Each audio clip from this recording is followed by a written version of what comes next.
Hello everyone, I welcome you all to my YouTube channel. So from today I'm going to start a series to cover the complete syllabus of MA English Semester 1 Approaches to Literature book syllabus. So this is the first video of it and in which we will cover the first unit of ALC, that is Approaches to Literature, and in first unit there is a work named Orientation of Critical Theories, The Mirror and the Lamp is mentioned. So now we are going to understand this work. So for this, first let's understand what is meant by the word orientation. So orientation का मतलब होता है किसी भी चीज़ से familiar होना, to be familiar with, to know something, to get introduced with something, basically किसी चीज़ को जानना. तो यहाँ पे अगर हम फुल फ्रेज देखें तो ओरिएंटेशन ऑफ क्रिटिकल थेरीज का क्या मतलब है, तो यहाँ ये बोलने की कोशिश की जा रही है कि आपने जानना है किसको, क्रिटिकल थेरीज को. क्रिटिकल थेरीज यानी कि वो सारी एनालाइज्ड थेरीज जो मेंशन्ड है बुक में, जिसका नाम है the mirror and the lamp.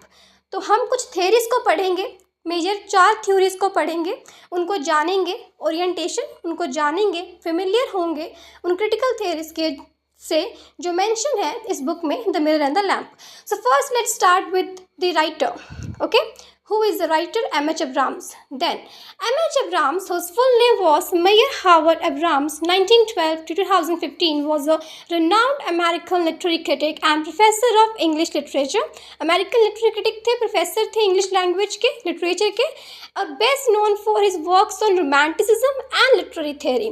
इनको सबसे ज़्यादा फेमस माना जाता है इनके काम के लिए जो इन्होंने किया था रोमांटिसिज्म पे और लिटरेरी थेरी के फील्ड में. तो रोमांटिसिज्म क्या है, आपने लिटरेरी मूवमेंट्स पढ़े होंगे, आपको पता होगा कि 18th सेंचुरी का टाइम रोमांटिसिज्म में आता है.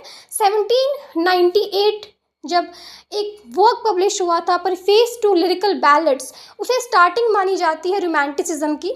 ठीक है, रोमांटिसिज्म एक ऐसी मूवमेंट थी जिसमें जब राइटर्स जो थे वो इमेजिन करके इमोशंस को, इमोशंस, फीलिंग्स है ना, इन सभी चीज़ों को प्रेफरेंस देते थे. No strict rules in writing, okay, free lyrics, free verse, इन सभी को प्रेफरेंस दिया जाता था. वो रोमांटिसिज्म है.